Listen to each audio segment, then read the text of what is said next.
जय जय जय। वर्तमान शासन नायक वर्धमान महावीर स्वामी भगवान की जय जय जय। परम पूज्य संत श्रोमणी आचार्य भगवान श्री विद्यासागर जी महाराज की जय जय जय। परम पूज्य गुणायतन प्रणेता प्रखर वक्ता भावना योग प्रवर्तक गुरुवर श्री प्रमाण सागर जी महाराज की जय जय जय।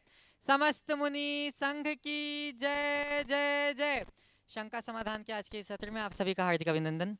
बंधुओं, मैं देख रहा हूं कि आज हमारे बीच में एडिशनल कमिश्नर लुहारी सागर से श्रीमान अनूप जी जैन IRS जो हैं वो उपस्थित हैं, जो गुरुदेव के अनन्य चरणानुरागी हैं। मैं चाहूँगा कि आज के इस सत्र को वही कार्यवाही आज के इस सत्र की कार्यवाही वही आगे बढ़ाएं। हृदय में विराजमान आचार्य गुरुवर को नमन करते हुए मैं गुरुवर और संघ को नमन करता हूँ। धन्य है ये जगह अंबिकापुर वासी, जहाँ इतने बड़े गुरु के चरण पड़े हैं। आप अभी कल्पना नहीं कर सकते हैं कि इतने बड़े गुरु आपके शहर में। कभी बुंदेलखंड वासियों से पूछिए कैसे तरसते हैं वो। एक समय गुरु जी का शाम का समय या सुबह का समय मिल जाए आपके यहाँ तो कितना बड़ा प्रवास हो गया। इस धन्य पुण्य को आप कल्पना नहीं कर सकते। तो इसी क्रम में मैं आज जो मुझे सौभाग्य मिला है गुरु जी के सामने मंच संचालन का, तो सबसे पहले तो मैं एक बात रखूंगा। कल पूरे भारतवर्ष में विनयांजलि कार्यक्रम का संचालन हुआ और बहुत ही अच्छे स्तर पर हुआ। जो जैन समाज ने, यहाँ तक कि यह कहना चाहिए गुरु सबके थे, तो गुरु जी के लिए पूरे भारतवर्ष से विनयांजलि आई है। तो क्यों ना ऐसी विनयांजलि हम संकलित करके रखें, पीढ़ियों के लिए संकलित करके रखें कि गुरु जी के बारे में उनके भक्तों की क्या सोच थी, जिन भक्तों ने उस भगवान को देखा था उनकी क्या सोच थी। तो इसी क्रम में हम ये कर सकते हैं, मेरा देशवासियों से, सभी से जो सुन रहे हैं शंका समाधान को, कि आप अपनी जो क्लिप है कहीं ऑनलाइन है या आपने जो भी विचार व्यक्त किए हैं उनको आप प्रमाणिक ऐप पर अपलोड कर दें, जिसकी लिंक कल से आपको प्रमाणिक ऐप पर दिखने लगेगी। अपलोड करने के लिए सामने ही आपको लिंक दिखेगी। और इसके अलावा विद्यासागर.गुरु पर भी इसको अपलोड कर सकते हैं ताकि भविष्य के लिए संकलित रहें और इनको हम देख सकें। तो इसी क्रम में अब मैं ज़्यादा समय जाया ना करते हुए सीधे शंका समाधान को चालू करता हूं। आज के पहले प्रश्न के लिए मैं आमंत्रित करता हूं रितेश जैन, अध्यक्ष श्री पार्श्वनाथ दिगंबर जैन मंदिर मनेंद्रगढ़, और इसके बाद तैयार रहेंगे श्री सम्यक जैन मनेंद्रगढ़। पूज्य मुनि 108 प्रमाण सागर जी महाराज के पावन चरणों में त्रैवार नमोस्तु नमोस्तु नमोस्तु। गुरुदेव, अभी कुछ दिनों पहले ही एक इतना प्रसंग हुआ कि हमारे पूज्य आचार्य श्री हम सभी को छोड़कर चले गए। उन्होंने उत्कृष्ट समाधि को धारण किया महाराज जी, लेकिन हम सभी एक सामान्य श्रावक हैं। बहुत बार ऐसा होता है कि हमें पता भी रहता है कि हमारा अंतिम समय आ रहा है या हमारे घर किसी भी संबंधी का अंतिम समय आ रहा है, लेकिन उनके लिए संलेखना या संबोधन देने के लिए कोई मौजूद नहीं होता, या तो महाराज जी कोई विद्वानगण। इसके अलावा हम ऐसी परिस्थिति में भी नहीं रह पाते हैं कि हम उनको महाराज जी के पास ले जा सकें। तो हम सभी सामान्य श्रावक ऐसे में भाव विभल होने की जगह पर उस व्यक्ति का भाव ना बिगड़े, उसकी आगे की पर्याय ना बिगड़े, ऐसा क्या करें जिससे उनका भी यह भाव और अंतिम भाव सब समय सुधर जाए महाराज जी। बहुत अच्छा सवाल आपने पूछा है। देखिए, संलेखना या संथारा की दो विधि, एक बृहत और एक संक्षेप। बृहत तो योजनाबद्ध तरीके से चलती है। शरीर जैसे जैसे वृद्धावस्था की ओर आता है, शरीर की क्षीणता जो जो बढ़ती है, तो अपनी साधना को प्रखर से प्रखरतर करके घर परिवार और दुनियादारी का मोह त्याग कर गुरु चरणों में पहुंचकर धीरे धीरे भोजन पानी आदि को छोड़ते हुए घर को, अपने शरीर को परिवर्तित करना, शरीर को छोड़ना, ये बृहत प्रत्याख्यान कहलाता है। लेकिन कभी कभी ऐसी सिचुएशन बन जाती है कि हमारे पास ज़्यादा वक्त नहीं रहता, तो उस समय हम बहुत संक्षेप विधि में संलेखना कर सकते हैं। इसको बोलते हैं संक्षेप प्रत्याख्यान। क्या करना? उसी क्षण उस व्यक्ति में अगर चेतना है, होश है, सजगता है, तो उस व्यक्ति के मन के भय और शोक को मिटाना, उनके अंदर धैर्य और उत्साह जगाना, और साथ ही सब जीवों से क्षमा मांगना, सबसे क्षमा करवाना, और ये कहना कि मैं सब जीवों से क्षमा मांगता हूँ, सब जीवों को क्षमा करता हूँ, और मैं अब अपनी प्राण रहने तक सब चीज़ों का त्याग करता हूँ, आजीवन अन्न जल आदि का त्याग करता हूँ। जो एकदम लास्ट मूवमेंट में है तो अथवा मैं अपने शरीर के परिग्रह के अलावा सब परिग्रहों का त्याग करता हूँ। और कभी मान लीजिए ऐसी क्रिटिकल पोजीशन हो जिसमें रिकवरी के चांस हो, तो जब तक मैं स्वस्थ ना हूँ तब तक के लिए मेरा त्याग, तो वो भी एक प्रकार का त्याग है। समझ गए? तो ये भी हमारी संलेखना है।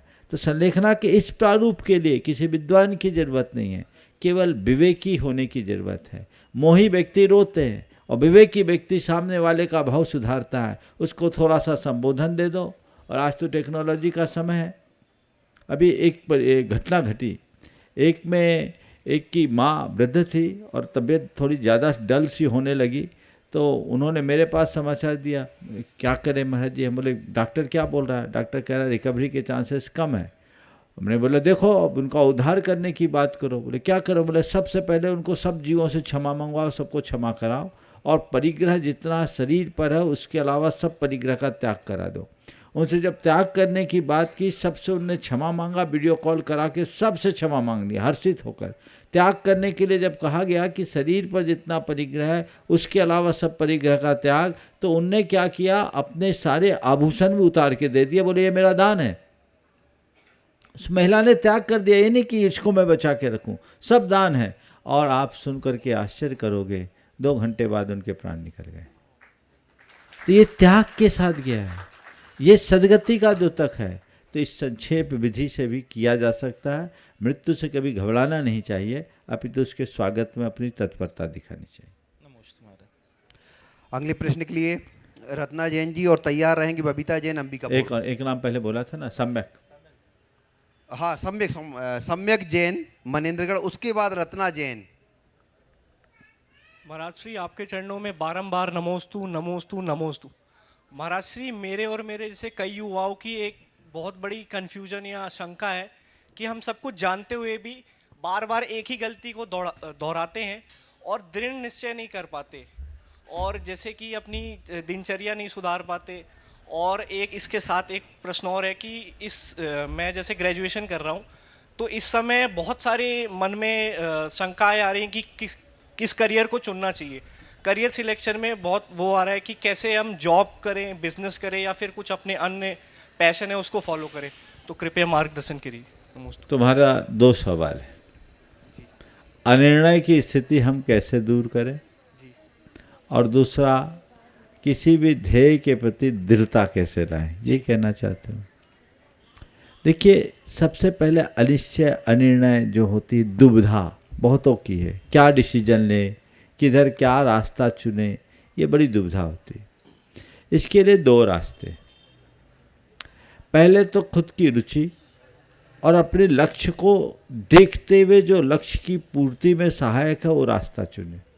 करियर के संबंध में भी मैं बोल रहा हूँ, मेरा लक्ष्य क्या है, मुझे क्या करना है आगे भावी जीवन में, उस लक्ष्य को सामने रखकर उसकी पूर्ति में जो सहायक है, और उसके साथ मेरी रुचि जो है उसको चुनूं, और उसके साथ साथ मेरी परिवार की पृष्ठभूमि क्या कहती है, मेरा फैमिली बैकग्राउंड क्या कहते हैं, मेरे परिवार की आर्थिक स्थिति क्या कहती है, इन चारों बातों को देख करके हम कैरियर का चुनाव करें। उसमें फिर कोई दुविधा नहीं होगी। हम ये ना देखें कि मेरा अमुक दोस्त ऐसा कर रहा है, फलाना साथी ऐसा कर रहा है, उनको देख करके करोगे या दूसरों ने ये कर लिया तो कुछ नहीं कर पाओगे। मुझे क्या करना है, पहले ये लक्ष्य सुनिश्चित करो, और उस लक्ष्य की पूर्ति को में मेरे अनुकूल क्या क्या वातावरण है उसे देखो। और अगर वातावरण अनुकूल है तो आंख मूंद करके बढ़ जाओ, फिर पीछे लौटने का कोई काम नहीं। आगे बढ़ते और बढ़ते ही जाओगे, लौटने का कोई सवाल नहीं रहेगा। तो एक तो दृष्टिकोण ये होना चाहिए। और भी बहुत मामलों में कई बार दुविधा होती है, क्या निर्णय लूँ, कुछ कर नहीं पाते। तो उस समय मैं कहता हूँ, कुछ लोग जो एकदम निर्णय लेने की स्थिति में नहीं रहते, उनके लिए मैं बहुत एक सरल सा फार्मूला देता हूँ। दरअसल आत्मविश्वास की कमी मनुष्य को अनिर्णय की स्थिति में ले जाता है। उनके अंदर खुद पर कॉन्फिडेंस उतना नहीं रहता, भरोसा नहीं रहता, कहीं कुछ गलत ना हो जाए, कहीं कुछ गलत ना हो जाए, जिसको आजकल के शब्दावली में कहते हैं फेलियर कॉम्प्लेक्स, फेलियर फियर। ये जो डर मन में होता है, तो उसको बहुत अच्छे से एक तरीका है, एक तो अपने अंदर का आत्मविश्वास जगाओ, और आत्मविश्वास नहीं जगता तो अपने आदर्श के प्रति अपना विश्वास जगा लो। अपने भगवान के प्रति, अपने गुरु के प्रति। और आंखें बंद करो अपने हृदय में। मैं अपनी बात बोलता हूँ, मुझे बहुत कम होता है कि मुझे कोई निर्णय लेने में कोई चूक होती है। मैं जो भी निर्णय लेना होता है समय पर लेता हूँ और लगभग मेरे सभी निर्णय सही होते हैं। कोई गलत निर्णय हुए हैं ऐसी कोई मुझे आज तक याद नहीं कि कोई बड़ी गलती निर्णय लेने में हुई है, और अगर हुए हैं तो उसको भी पलटने की सामर्थ्य गुरु कृपा से मुझे मिली। लेकिन कई बार जब ऐसी कोई दुविधा आई, हमने आंख बंद किया, अपने गुरु से पूछा, आंख बंद करके अंदर से प्रेरणा आई, निर्णय ले लिया, काम खत्म। तो मैं तुम लोगों को भी कहता हूँ, अपने हृदय में एक आदर्श को स्थापित करो। वो आदर्श तुम्हें प्रेरित करेगा, उस प्रेरणा से कॉन्फिडेंस बिल्टअप होगा, अंदर का आत्मविश्वास जगेगा। और जब मनुष्य का आत्मविश्वास जग जाता है तो न होने वाला काम भी हो जाता है। तो इस चीज़ को अपना करके देख सकते हो। फिर दूसरी बात, हम कुछ करना चाहते हैं, उस पर पक्के नहीं रह पाते, तो उसके लिए डिटर्मिनेशन की कमी है। इच्छा होना अलग बात है, निर्णय लेना अलग बात है, लेकिन उस पर पूरी तरह से प्रतिबद्ध होना। मुझे करना है से कुछ नहीं होगा, मुझे एक करके दिखाना है, करना ही है। संकल्प में सिद्धि होती है। तो जो करना चाहते हो उसको ठान लो, संकल्पित हो जाओ कि ये काम मुझे करना है, तो करना ही है, करके ही दम लेना है। तो फिर कभी छूटेगा नहीं। हाँ, आज नहीं कल कर लेंगे, कर लेंगे तो ठीक नहीं। समझ गए? 4D की बात करता हूँ, डिजायर, डिसीजन, डिटर्मिनेशन और डिवोशन। समझ गए? जी महाराज। डिजायर मात से कुछ नहीं होगा। डिजायर तो बहुत ये करना ये करना, डिसीजन भी ले लेते हो, उससे भी कुछ नहीं होगा। डिटर्मिनेशन, और जिसके प्रति डिटर्मिनेशन हो ना, उसी में पूरी तरह से डिवोट हो जाओ, जी महाराज। तो रास्ता खुल जाएगा। चलिए। नमस्ते महाराज जी। श्रीमती रत्ना जैन मनेन्द्रगढ़ से, और उसके बाद तैयार रहेंगे श्री अशोक जैन अंबिकापुर। मनेन्द्रगढ़ जैन समाज की ओर से नमोस्तु महाराज जी, नमोस्तु महाराज जी, नमोस्तु महाराज जी, इक्षामी महाराज जी, इक्षामी महाराज जी, इक्षामी महाराज जी।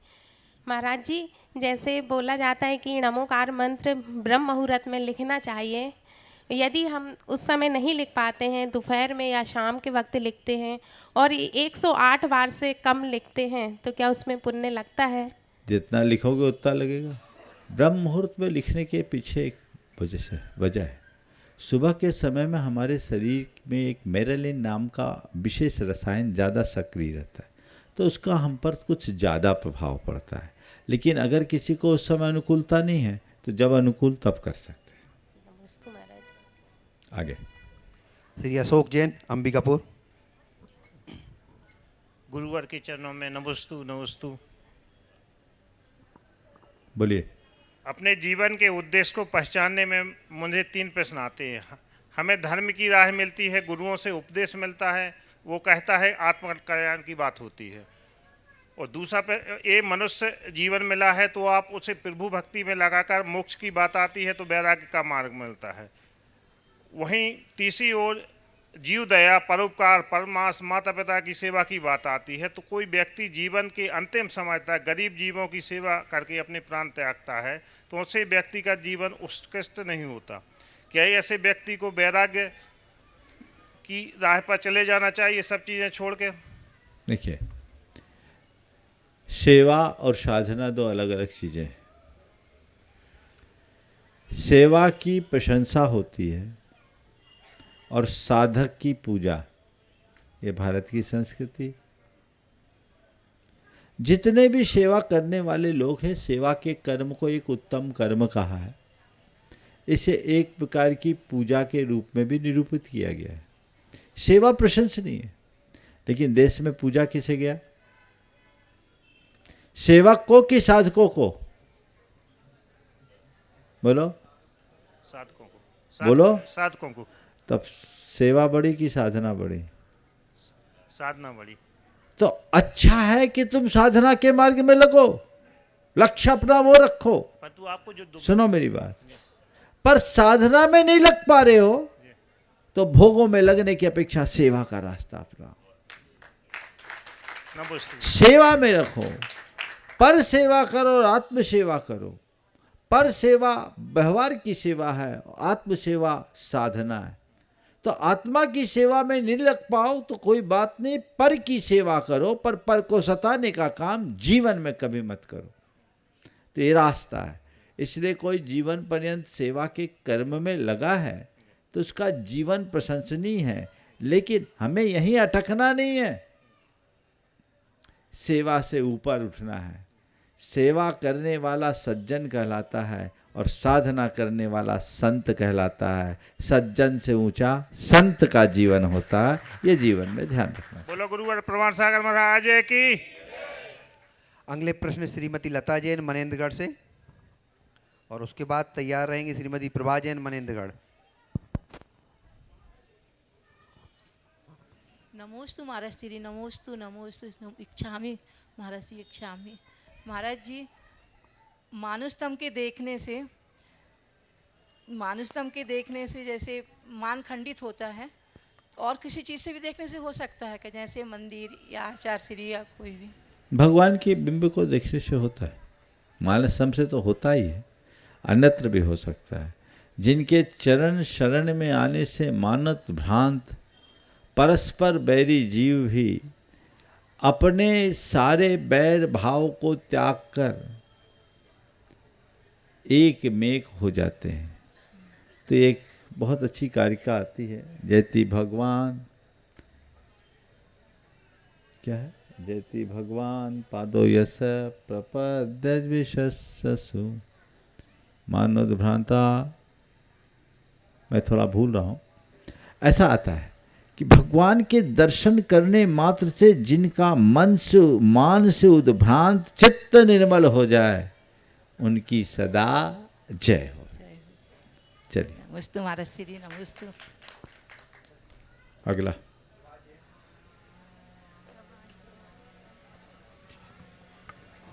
बोलो।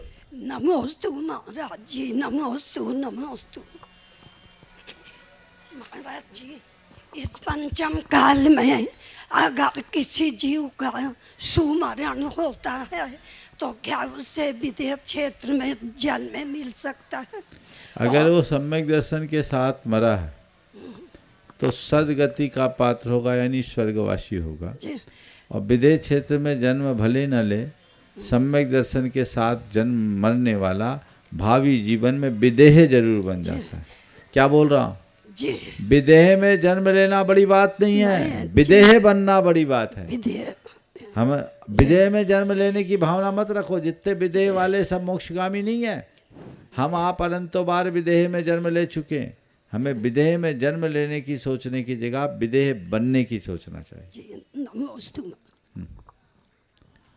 अगले प्रश्न के लिए श्री अनिल जैन मनेन्द्रगढ़, और उसके बाद तैयार रहेंगी श्रीमती भाषा जैन अकाउंट ऑफिसर।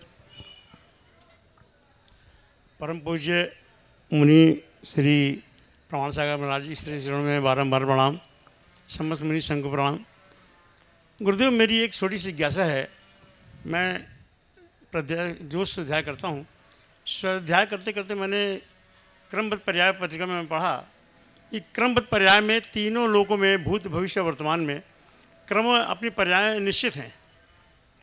हम भूत में क्या थे, वर्तमान में क्या हैं और भविष्य क्या होंगे।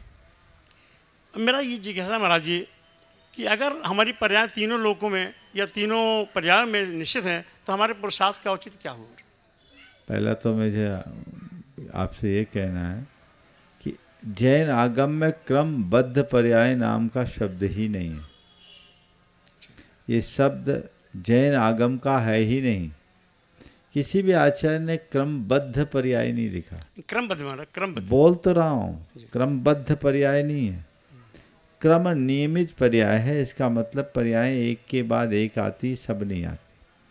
क्रमबद्धता की बात जो पढ़ते हैं, पढ़ने में लगता तो है कि सब कुछ सुनिश्चित है, तो फिर तो कुछ कहने की ज़रूरत ही नहीं। आपने ऐसा क्यों पूछा? क्योंकि यही नियत था। और मैंने ऐसा उत्तर क्यों दिया? क्योंकि यही नियत था।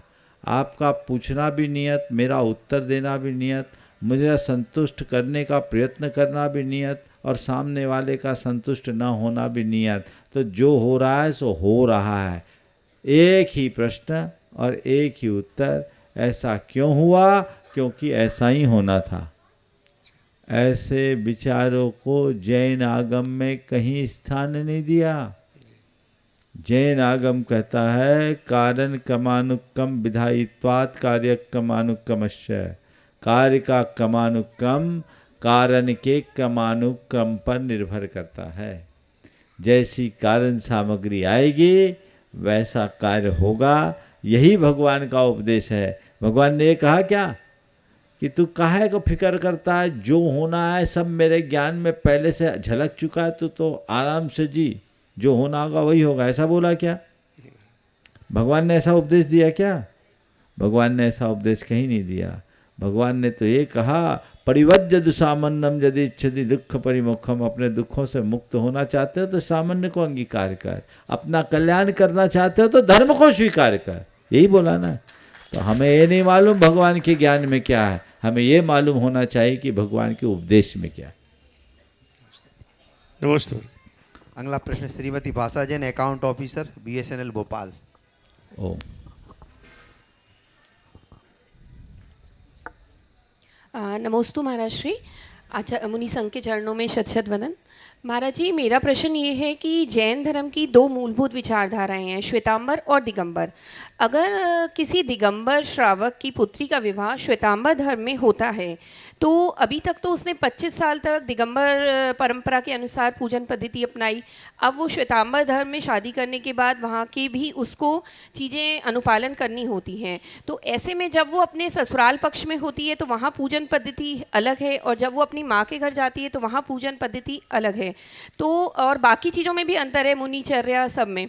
तो ऐसे में उस लड़की के लिए बड़ी मुश्किल है कि वो किस तरीके से उस चीज़ों में तालमेल बिठाए। तो क्या दोनों चीज़ों का अनुपालन किया जा सकता है? देखो, एक है आस्था की बात और एक है व्यवहार की बात। अगर हमने आस्था को मोक्ष मार्ग के हिसाब से सुनिश्चित किया है तो जिसकी जो सब आस्था है वो उसी से अनुबंधित रहना चाहेगा, क्योंकि धर्म आस्था का विषय है और व्यक्ति को अपनी आस्था के अनुरूप ही जीना चाहिए। मैं तो ये कहूँगा कि हमें ऐसी उदारता रखनी चाहिए कि सामने वाले की जैसी आस्था है उसको उसके अनुरूप जीने का अवसर देना चाहिए। उसे कुछ थोपना नहीं चाहिए कि तुम यहाँ आओ तो यही करना, वहाँ आओ तो वही करना। जो तुम्हें तर्क संगत लगे, युक्ति संगत लगे, तुम्हें लगता है कि मैं अगर दिगंबर हूँ और मुझे दिगंबर पूजा करना ही उचित लगता है तो मैं दिगंबर ही करूँ, तो उनके लिए दूसरों को आग्रह नहीं करना चाहिए। और किसी के श्वेतांबर में रुचि है तो इधर से भी थोपने की बात नहीं करनी चाहिए कि तुम्हें यही करना चाहिए। ये उसका व्यक्तिगत मामला मानकर उसे छोड़ देना चाहिए, तो तालमेल बनता है। दोनों तो पूजन पद्धतियाँ अपनाई जा सकती हैं। मैं तो क्या बोल रहा हूँ, वो उसकी खुद की चॉइस है। वो अगर अपनाना चाहे तो वो देखे, लेकिन क्यों हम कर रहे हैं पूजा ये देखे। पूजा करना उतना महत्वपूर्ण नहीं है, पूजा के उद्देश्य को सामने रखना उससे बड़ा महत्वपूर्ण। तो उसकी जो आस्था है उस आस्था के अनुरूप करे, और उसकी आस्था में अगर नहीं बैठती तो नहीं, उसके लिए दबाव नहीं डाला जाए कि नहीं तुमको ये करना ही पड़ेगा, ये उचित नहीं है। और वो खुद सब बातों को केवल पारंपरिक होकर नहीं, तटस्थ भाव से, तार्किक दृष्टि से समझे, तात्विक दृष्टि से समझे कि मुझे क्या करना चाहिए, जो जचे वो करे। रास्ता यही सम्यक है। अगले प्रश्न के लिए श्री विक्रम जैन, अंबिकापुर। उसके बाद श्रीमती सरोज जैन तैयार रहेंगी। गुरुदेव के चरणों में सत नमन। मूलतः मेरा सवाल है गुरुदेव कि जैसे कुछ मनुष्य होते हैं जिनका जीवन बड़ा ही सरल रहता है, शुरुआत भी सरल, जीवन भी जिया सरल और अंत भी हुआ सरल, मगर कुछ मनुष्य होते हैं जिनके जीवन में विघ्न बहुत से रहते हैं, शुरुआत से अंत तक। तो इसमें अगर हम जैन शास्त्रों के हिसाब से जाएं तो जो आपके पिछले जन्म के कर्म होते हैं, उनके जो फल होते हैं, वो हमें इस जन्म में भोगने रहते हैं।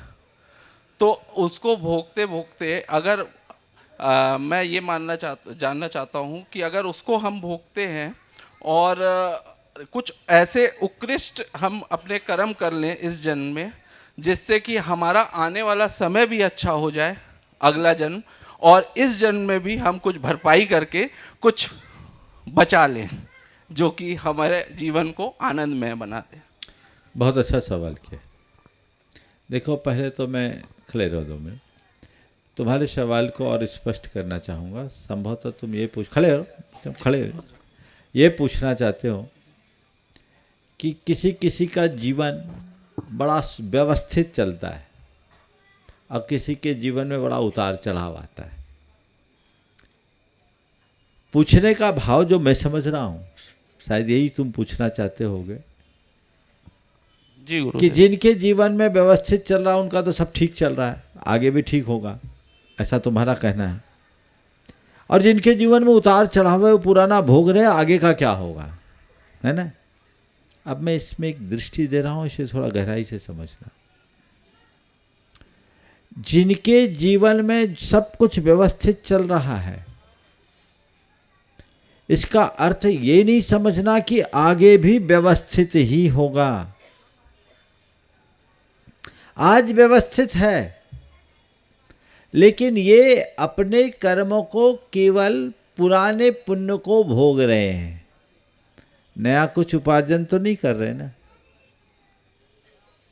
वो कुछ नया उपार्जन नहीं कर रहे हैं, जो कमाई हुई पूंजी है उसको खा रहे हैं, अर्न नहीं कर रहे हैं। समझ रहे हैं? जी जी, तो तुम लोग तो बनिया हो, खर्चा करो और कमाई नहीं करो तो क्या होगा, भविष्य क्या है उसका? आमदनी अठन्नी, खर्चा रुपया। भविष्य क्या है? भविष्य रोड पे आ जाएंगे, आएंगे ना, सबका दिवाला पिटेगा। तो जो सोच रहे कि मेरा जीवन बड़ा स्मूथ चल रहा है और कोई अच्छा कर्म नहीं कर पा रहे हैं, समझना भविष्य में उन सब के लिए खतरा है, सबका दिवाला पिटने वाला है। क्योंकि कुछ नया उपार्जन नहीं है। तुम्हारी बैलेंस शीट उल्टी होगी, माइनस में जाएगी। अब जिसके जीवन में अपडाउन्स है, स्मूथ नहीं है, विपत्तियां हैं, विसंगतियां हैं, परेशानियां हैं, निश्चित ये पुराने कर्म के उदय से आए हैं, लेकिन ये कर्म को भोगने के लिए नहीं आए हैं। ये परेशानियां तुम्हारी परीक्षा के लिए आए। और अगर उस समय तुम अपने मन में क्षमता धारण कर लेते हो, अपनी बुद्धि को स्थिर बनाए रखते हो, तो इन विषम परिस्थितियों को भोगना नहीं पड़ता, उसमें कर्म को काटने का सुअवसर प्राप्त कर सकते हो। एक व्यक्ति है जो पाप को भोगता है और एक व्यक्ति है जो पाप को काटता है। जीवन में आने वाली विषमताओं को व्याकुल चित्त होकर झेलने वाला पाप भोगता है। पुराना कर्म आया और उस व्याकुलता के परिणाम स्वरूप और नया पाप बांधता है, क्योंकि पाप को भोगने से नए पाप का बीजारोपण होता है। और बड़ी बड़ी परेशानियों के सामने भी स्थिर चित्त बने रहने वाला व्यक्ति पाप को काटता है, और ऐसा व्यक्ति पुराने कर्म की जड़ तो उखाड़ता ही है, नए पुण्य का भी उपार्जन करता है। इसलिए पाप को भोगना नहीं है, पाप को काटना है। तो जीवन में आने वाली विपत्तियों, बीमारियों, विसंगतियों और विषमताओं को पाप काटने के अवसर के रूप में देखना। ये चांस मिला है, मुझे मौका मिला है। स्मूथ जीवन में मजा क्या, अप डाउन्स में ही मजा है। बताओ, गाड़ी चलाते तुम लोग, एक सी सड़क में मजा आता है कि थोड़ा ऊपर नीचे होता है तब मजा आता है? नीचे में मजा आता है, तब मजा आता है। ड्राइविंग का आनंद ही उसमें है। तो असली राजयोग यही है फिर। यही है आनंद, हर बात में स्थिरता बना करके जीना जीवन की बड़ी उपलब्धि। नमोस्तु महाराज जी, नमोस्तु। श्रीमती सरोज जैन गुरु जी के चरणों में अपनी शंका रखेंगी। जगत पूज्य गुरुदेव के चरणों में पूरे छत्तीसगढ़ की ओर से कोटि कोटि सा नमन, क्योंकि छत्तीसगढ़ को जो सौगात मिली है उसके हम लोग हमेशा कर्जदार रहेंगे। गुरुवार को कोटि कोटि सा धन्यवाद कि हम लोग महसूस करें साक्षात स्वर्ग में बैठे हों। गुरुदेव, मेरी जिज्ञासा है, यदि कोई व्यक्ति कोमा में है और उसके आसपास यदि हम लोग धार्मिक अनुष्ठान जो घर में कर सकते हैं, जैसे नमोकार मंत्र का जाप, भक्तंबर का पाठ इत्यादि, तो क्या उसका प्रभाव उस व्यक्ति पर पड़ेगा? देखिए, हो सकता है दो तरह से प्रभाव पड़ सकता है। मंत्र की शक्ति से हो सकता है कोई चमत्कार हो जाए, कदाचित ऐसा नहीं हो तो कई बार कोमा में रहने वाले लोगों में भी अचानक कुछ पल के लिए चेतना आ जाती, और अगर उस पल में चेतना आ गई और उसने थोड़ा भी सुन लिया तो उसका कल्याण हो सकता है। तो एक लाभ तो ये है। दूसरा, वो कोमा में पड़ा, हम अगर नमोकार पढ़ रहे हैं तो कम से कम हमारे भाव तो अच्छे हो रहे हैं, मन में क्लेश तो नहीं हो रहा है। इसलिए कोई भी हो, हमें ऐसा ही वातावरण बना के रखना चाहिए। नमोस्त गुरुदेव, इच्छा में डॉक्टर असिति जैन अपना प्रश्न रखेंगे गुरु जी के चरणों में, और तैयार रहेंगे श्रीमान सुरेश कुमार जैन, अंबिकापुर। महाराज जी नमोस्तु नमोस्तु नमोस्तु। मेरा क्वेश्चन है कि अपने गुस्से पे कैसे कंट्रोल करना चाहिए। लाइक बहुत बार ये है कि मतलब बहुत बार ट्राई करो भी कि कोई गुस्सा नहीं आना चाहिए या शांत रहो, अपने आप को शांत रखो, बट कुछ ऐसे कंडीशंस या सिचुएशंस रहती है कि गुस्सा आ ही जाता है, तो उसमें अपने आप को कैसे शांत रखना चाहिए? देखिए, गुस्सा एक इमोशन है और इस तरह का आवेग किसी को भी आ जाता है, पर गुस्सा से अगर हकीकत में बचना चाहते हैं तो एक बड़ा अच्छा अनुभूत प्रयोग है। दो तरह के लोग हैं जो गुस्सा करते हैं, एक वे लोग जो बुद्धिपूर्वक गुस्सा करते हैं और दूसरे वे लोग जिनका गुस्सा अबुद्धिपूर्वक होता है। माने कारण पड़ने पर गुस्सा आना ये समझ में आता है, कुछ लोगों को तो बिना कारण में ही गुस्सा आ जाता है। गुस्सा करते समय मैं गुस्से में हूँ इसका एहसास होना और गुस्सा कर लेने के बाद गुस्सा का एहसास होना, इसमें अंतर है। तो अगर क्रोध करते समय बोध है तो समझना ये बुद्धिपूर्वक क्रोध है, और क्रोध करने के बाद बोध आ रहा है कि मैंने गुस्सा किया तो यह बुद्धिपूर्वक क्रोध है। दरअसल ये दोनों प्रकार का जो क्रोध है वो हमारे सबकॉन्शियस माइंड में बैठे हुए संस्कारों के फलस्वरूप होता है। जो बात हमारे सबकॉन्शियस में एक बार बैठ जाती है वही हमें पूरी तरह प्रभावित करती है। कई उपाय बता सकता हूँ, लेकिन एक बहुत अच्छा अनुभूत प्रयोग, प्रायोगिक प्रयोग है, अगर आप करोगे, बहुतों ने किया है, उनके जीवन में 100% प्रभाव पड़ा है, आप पर भी पड़ सकता है। उदाहरण के लिए अनूप भी खड़े हैं। भावना योग, भावना योग नियमित कीजिए और संपूर्ण भावना योग के साथ एक आत्म सुझाव अपने मन को रोज दीजिए। मुझे शांत रहना है, मुझे शांत रहना है। ये वाक्य किसी शांत स्थान में, एकांत स्थान में बैठ जाइए और प्रारंभिक चरण में 108 बार इसी तरह दीर्घ और लयात्मक तरीके से दोहराइए। ये मंत्र जाप जैसा हो जाएगा। अपने मोबाइल के रिंगटोन में डाल दीजिए, बहुतों ने हमारी आवाज़ में डाल रखा है, प्रामाणिक ऐप में उपलब्ध भी होगा। मोबाइल की रिंगटोन में डाल दीजिए, जितनी बार कम से कम दिन भर में 25-50 कॉल आएंगे तो 25-50 बार ध्यान जाएगा। अपने ऑफिस में रख लीजिए, अपनी गाड़ी में रख लीजिए, अपने दरवाजे पर लिख लीजिए, अपने रूम पर रख लीजिए। मुझे शांत रहना है, मुझे शांत रहना है, मुझे शांत रहना है, मुझे शांत रहना है। ये जो बात बार बार दोहराई जाएगी तो ये आपके अवचेतन मन में बैठ जाएगी गहराई के साथ, और एक बार ये बात बैठ गई तो जब अंदर से गुस्सा उभरेगा ना तो अंदर ही आवाज आएगी, मुझे शांत रहना है, मुझे शांत रहना है। जीवन बदल जाएगा।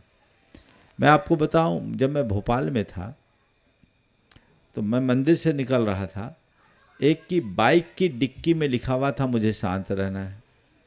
वो था और उसकी धर्मपत्नी साथ में थी। मैं निकल ही रहा था और वो आके उतरा था। मैंने देखा, बोले ये क्या है? तो वो बोले, उससे पहले उसकी धर्मपत्नी ने कहा, महाराज ये आपका चमत्कार है। मैं कौन सा चमत्कार करता? बोले महाराज जी मैंने इनको ज़बरदस्ती 52 गजा में भावना योग के शिविर में भेजा था। ये बहुत महाराज प्रचंड क्रोधी थे, पर इनको बात लग गई। और महाराज जी क्या बताऊं, आपका किन शब्दों में आभार प्रकट करूं। अब ये शांत मूर्ति हो गए, अब इनको कोई कुछ बोल दे तो कोई फर्क नहीं पड़ता। उस व्यक्ति ने कहा महाराज मैंने इसी मंत्र का प्रयोग किया, मुझे शांत रहना। उसने पूरी तरह फॉलो किया, मोबाइल से रिंगटोन भी सुना दिया उसने। महाराज मैं ये करता हूँ और 108 बार दोहराता हूँ। आप 90 दिन तक लगातार कीजिए, फिर मुझे बताइए, हो सकता है आप भी अनुभव अपना इसी तरह सार्वजनिक रूप से कभी शेयर कर सकोगे और लोगों के जीवन में बदलाव आएगा। तो ये प्रयोग करके हमें देखना होगा हम लोगों की स्थिति उस पेशेंट की तरह आप लोगों की स्थिति कि डॉक्टर के पास प्रिस्क्रिप्शन तो लिखवा लेते हैं, दवाई नहीं खाते। तो आराम कैसे होगा? आप तो खुद एक डॉक्टर हो, कोई अच्छे से अच्छा खूब बढ़िया डायग्नोसिस हो गया, बढ़िया से बढ़िया प्रिस्क्रिप्शन आपने दे दिया, लाभ कब होगा? दवाई खाएंगे। मुझे उम्मीद है आप चालू करेंगे। महाराज जी एक और क्वेश्चन है, दूसरों की सक्सेस या लोग जो अपना सक्सेस जैसे उनको गेन होता है अपन को अफेक्ट नहीं हो, लाइक इन द सेंस कि मेरे जो कलीग्स हैं उन लोगों ने जो चीज़ें अचीव कर ली, अभी मुझे टाइम है तो वो चीज़ मुझे इफ़ेक्ट ना हो उसका। देखिए दो चीज़ें होती, खासकर ये समस्या आती कॉम्पिटिटिव क्षेत्र में जाने वाले के, जहाँ जो चीज़ें होती है। तो अब मान लीजिए आप कॉम्पिटिटिव में हैं, आप पीजी के लिए तैयारी कर रहे हैं या कोई कर रहे हैं, कोई दूसरा निकल गया, हम नहीं निकल पाए, उसको मत जहाँ ब्रांच मिल गया हमको नहीं मिल पाया, थोड़ा सा लगता है। लेकिन हमेशा एक बात सबको ये समझना चाहिए, खासकर प्रतियोगी परीक्षाओं में भागीदार रखने वाले, उन्हें ये समझना चाहिए कि मेरा एक लक्ष्य है पर यही अंतिम लक्ष्य नहीं है।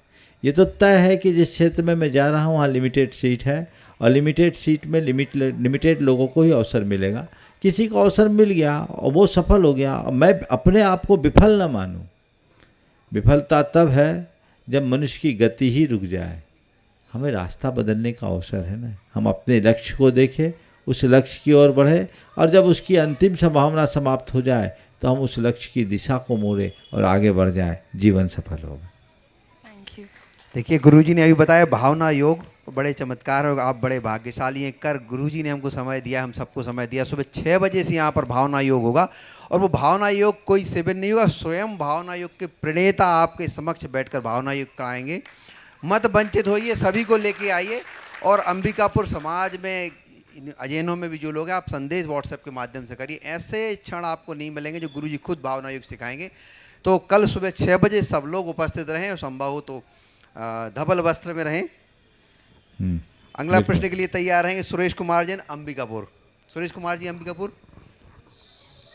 महाराज जी के चरणों में त्रिवार नमोस्तु नमोस्तु नमोस्तु। मेरा प्रश्न है, जिंदगी में अपनापन तो हर कोई दिखाता है, पर अपना कौन है यह कैसे पता चले? देखिए अपनापन सबके प्रति प्रकट करो, सबके प्रति अपनत्व बरसाओ, पर अंदर ये बात बिठा के रखो, अपना तो कोई नहीं है, अपना तो केवल अपन है। यही समझ होनी चाहिए। सबके साथ हिल मिल कर रहना, एक दूसरे के प्रेरक और पूरक बनना, एक दूसरे के सुख दुख में साथ निभाना प्रेम है, और एक दूसरे के पीछे पागल हो जाना मोह। हम लोग क्या बोलते हैं, फैले प्रेम परस्पर जग में, मोह दूर ही रहा करे। समझ गए? तो अपनापन प्रकटाओ, लेकिन अपना होश रखो, कोई किसी का नहीं है, सब अपना अपना है। अगले प्रश्न के लिए साक्षी जैन। साक्षी जैन गुरु चरणों में अपनी शंका रखेंगी। महाराज श्री के चरणों में मेरा बारंबार नमोस्तु। महाराज श्री, कई बार ऐसा होता है कि हम अपने आप को सर्वश्रेष्ठ बताने के लिए तथा दूसरों को तुच्छ बताने के लिए थोड़ा सा काम करते हैं और अपना बहुत गुणगान करते हैं, और उसी जो दूसरे के काम है उनको गलत बताकर नकार देते हैं। तो क्या ये करना सही है? यह एक अभिमानी व्यक्ति होने की पहचान है। अपने को श्रेष्ठ और दूसरों को तुच्छ साबित करना, दूसरों को हमेशा कमतर आंकना, दूसरों को नीचा दिखाने की कोशिश करना, ये अभिमान के लक्षण हैं और अभिमान मनुष्य के पतन का कारण है। हम आगे बढ़ें पर कभी किसी को छोटा न समझें।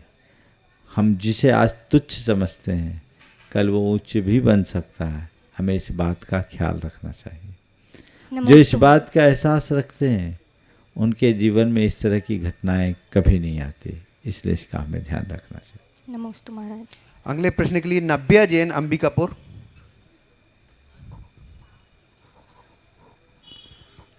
महाराज श्री के चरणों में मेरा बारंबार नमोस्तु। महाराज श्री, इस दुनिया में बहुत सारे पुष्प हैं, किंतु तीर्थंकर भगवान को सिर्फ कमल के पुष्प पर ही क्यों विराजमान किया जाता है? देखिए, ऐसा कोई नियम तो नहीं है कि भगवान को कमल पुष्प पर ही अंकित किया जाए। एक विशेष बात बता रहा हूँ, भगवान सिंहासन पर विराजमान होते हैं पर चरण में कमलासन है। जब वो चलते हैं तो उनके चरणों में कमल खिलते हैं। आपका सवाल है कि कमल को इतना महत्व क्यों? कमल को इतना महत्व देने का सबसे बड़ा कारण ये है कि संसार में एक ही ऐसा पुष्प है जो अलिप्त होता है। वो जल में रह कर के भी जल से अलिप्त है। कीचड़ में कमल खिलता, वो उससे अलिप्त रहता है।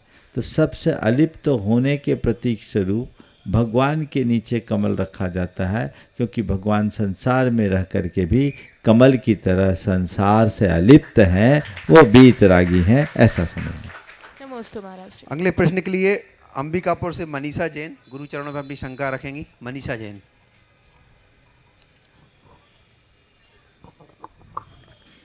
गुरुदेव के चरणों में बारंबार नमोस्तु।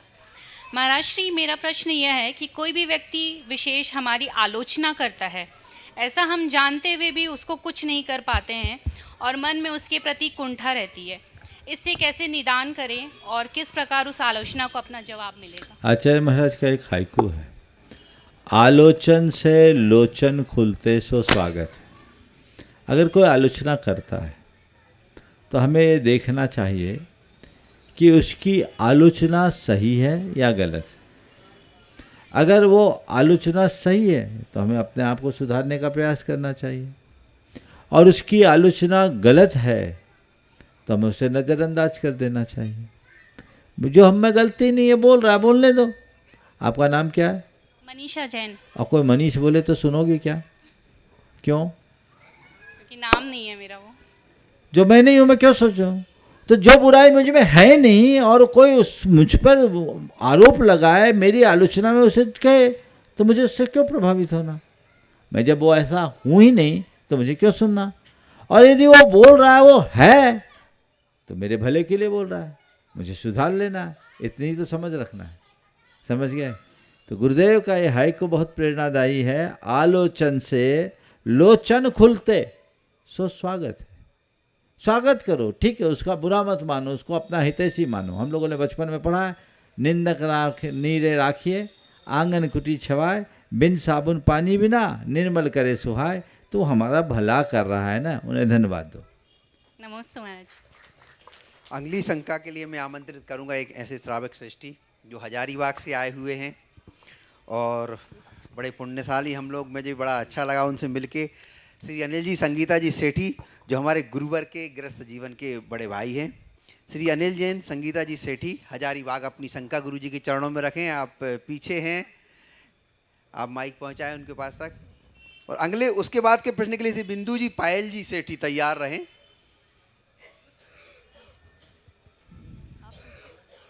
आप गुरुवर के गृहस्थ जीवन के बड़े भाई हैं। नमोस्तु महाराज जी। महाराज जी, मेरा ये प्रश्न है कि पंच परमेष्ठी का अपन ध्यान करते हैं तो सिद्ध प्रभु का क्या ध्यान में लगाएं? सिद्ध भगवान का ध्यान करना है तो बिल्कुल निराकार स्वरूप देखो। जैसे हम लोग सोचते हैं ना, ये सोचो कि देह में देहातीत जो सिद्धों का स्वरूप है, रूप रस गंध स्पर्श से रहित, केवल जानने और देखने रूप आत्मा का स्वरूप है, उसका चिंतन। नमोस्तु महाराज जी। अगले प्रश्न के लिए श्रीमती बिंदु जी पायल जी सेठी हजारीबाग, आप भी गुरुवर के गृहस्थ जीवन के छोटे भाई हैं। नमोस्तु महाराज श्री। महाराज श्री, जिंदगी का सफ़र भी बड़ा अजीब है। हम बिना कुछ लिए इस दुनिया में आते हैं और बहुत सी चीज़ों को के लिए लड़ते हैं, तो सब कुछ और फिर सब कुछ छोड़कर चले जाते हैं। ये कैसी विडंबना है महाराज श्री? यही तो समझ में नहीं आती। इतनी समझ में आ जाए तो झगड़े ही खत्म हो जाए। कुछ लेके नहीं आते, जिंदगी भर जोड़ते हैं और उसके लिए लड़ते झगड़ते हैं, अंत में छोड़ते हैं। तो क्यों इसको करना? ही माया है। ये माया मनुष्य को बुरी तरह प्रभावित करती है। जो इस माया से मुक्त होता है वही अपने जीवन का वास्तविक कल्याण कर सकता है। नमोस्तु महाराज। शंका समाधान चूंकि विश्व भर में बड़ा प्रसिद्ध कार्यक्रम है, तो देश भर से प्रश्न आते हैं, ऑनलाइन प्रश्न भी आते हैं। तो अंतिम 10 मिनट का समय जो है शंका समाधान का ऑनलाइन प्रश्नों के लिए रखा गया है। तो हमारे छुल्लक महाराज से मैं अनुरोध करूंगा कि ऑनलाइन प्रश्नों की श्रृंखला को आप आगे बढ़ाएं गुरुवार से शंका समाधान का। हाँ, एक मिनट। ऑनलाइन सवाल शुरू हो उससे पहले कल की बात मैं जरूर कहना चाहूँगा। कल परम पूज्य गुरुदेव के चरणों में गुरुदेव के प्रति विनयाञ्जलि संपूर्ण राष्ट्र ने प्रकट की। मैं ऐसे समझता हूँ, राष्ट्र ने केवल विनयाञ्जलि प्रकट नहीं की, अपनी ओर से कृतज्ञता प्रकट की। सब तरफ से मेरे पास खबरें आई कि ये विनयाञ्जलि गुरुदेव के प्रति केवल जैनों ने नहीं अपितु सभी वर्गों के लोगों ने विनयाञ्जलि प्रकट की। यहाँ पर भी सभी वर्ग के लोग आए। और आज तो जैसे मुझे मालूम पड़ा आपके गुरुद्वारा में अलग से, यहाँ के गुरुद्वारा में अलग से विनयाञ्जलि का कार्यक्रम रखा गया। देश में ऐसे, देश में ही नहीं, देश की सीमा से बाहर विदेशों में भी लोगों ने इस तरह की विनयाञ्जलियाँ अर्पित की है। तो जैसा आपको प्रारंभ में सूचित किया गया, मेरा सभी लोगों से कहना है, जितने लोग इस शंका समाधान के कार्यक्रम को देख और सुन रहे हैं, वे अपने और अपने संपर्क, अपने परिचितों के सब लोगों को कहें, ये एक ऐतिहासिक घटना है, इसे स्थायी हमें निधि बनाना है, इसे सुरक्षित रखना है। तो इसकी जितनी भी क्लिप है वो प्रमाणिक ऐप में अथवा कल वो प्ले पेज आपको उपलब्ध हो जाएगा, प्रमाणिक ऐप में डाउनलोड कर दें ताकि वो सुरक्षित रहे, समय पर काम में आएगी। आप अपने पास सुरक्षित रखें और वह भी आपके नाम से सुरक्षित रहेंगे।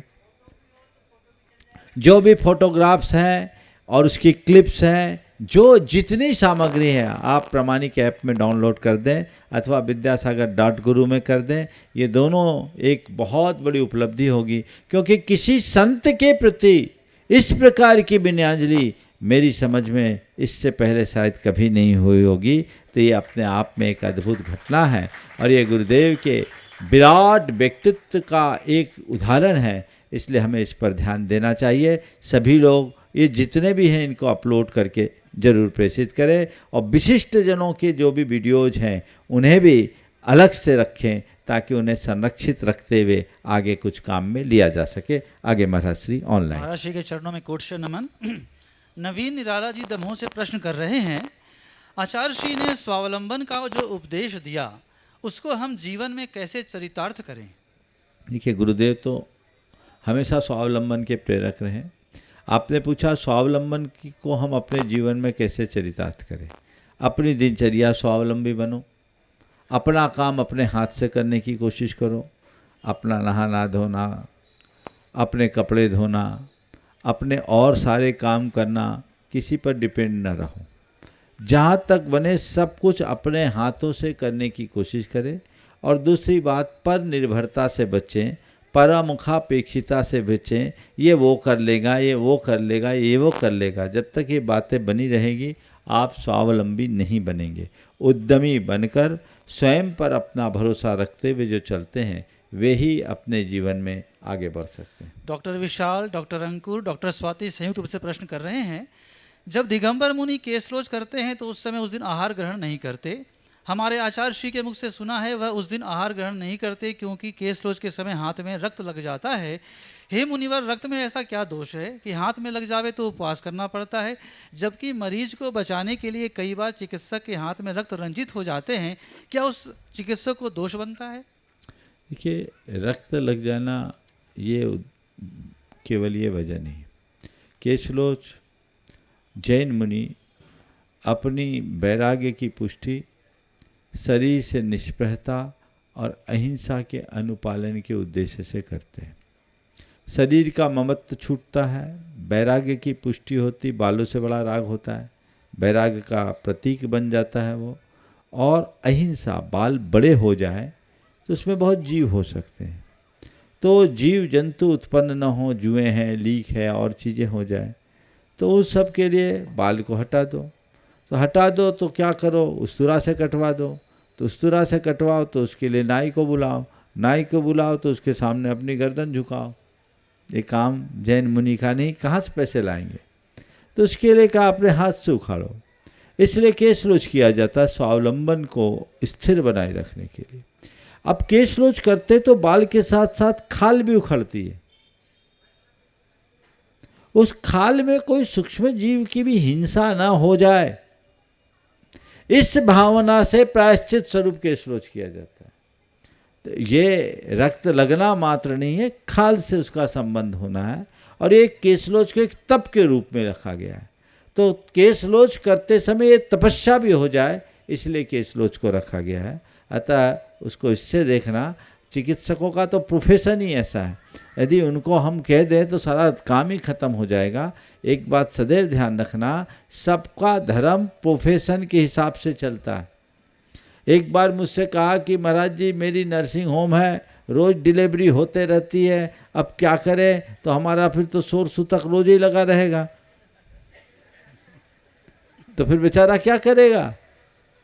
तो ये सब चीज़ें आम जनों में और उनमें अंतर है।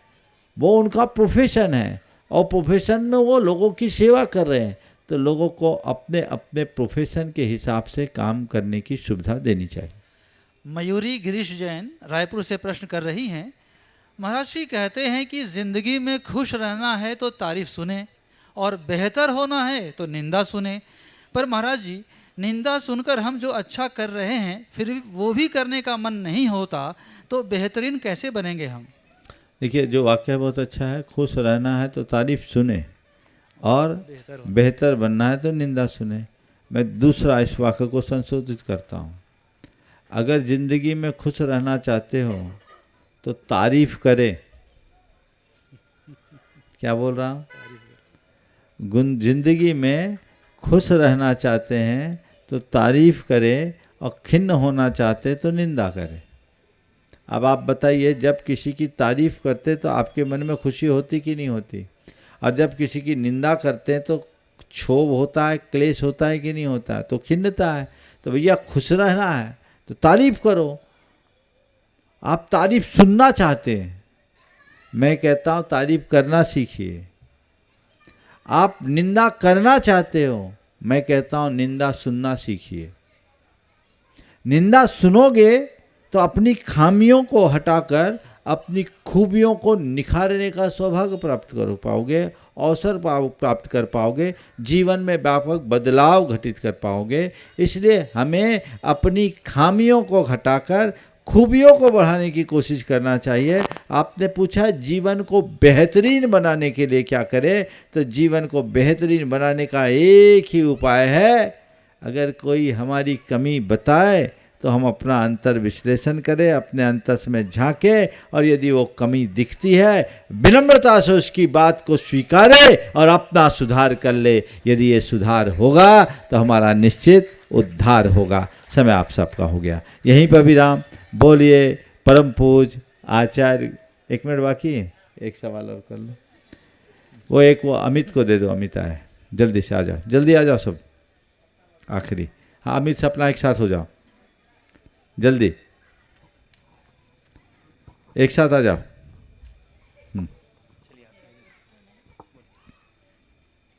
गुरुदेव के चरणों में मेरा 3 बार नमोस्तु नमोस्तु। इच्छा में छिलक महाराज जी, वंदना भैया जी। हाँ। मेरा क्वेश्चन है, अगर आप एक पेंसिल बनकर किसी की खुशी ना लिख सको तो कोशिश करो कि एक अच्छा रबर बनकर किसी का दुख मिटा सको। तो गुरुदेव, हम एक अच्छा रबर कैसे बन सकते हैं? पेंसिल बनकर किसी की खुशी न लिख सको तो अच्छा रबर बनकर के हम किसी का दुख मिटा सके। आपने पूछा है अच्छा रबर हम कैसे बने, तो हमेशा एक बात ध्यान रखो, दूसरों की बुराइयों को अनदेखा करने की शक्ति अपने भीतर विकसित कर लो। आप अपने आप रबर जैसा बन जाओगे और जीवन सफल हो जाएगा। बोलिए परम पूज आचार्य गुरुवर श्री विद्यासागर जी महाराज की।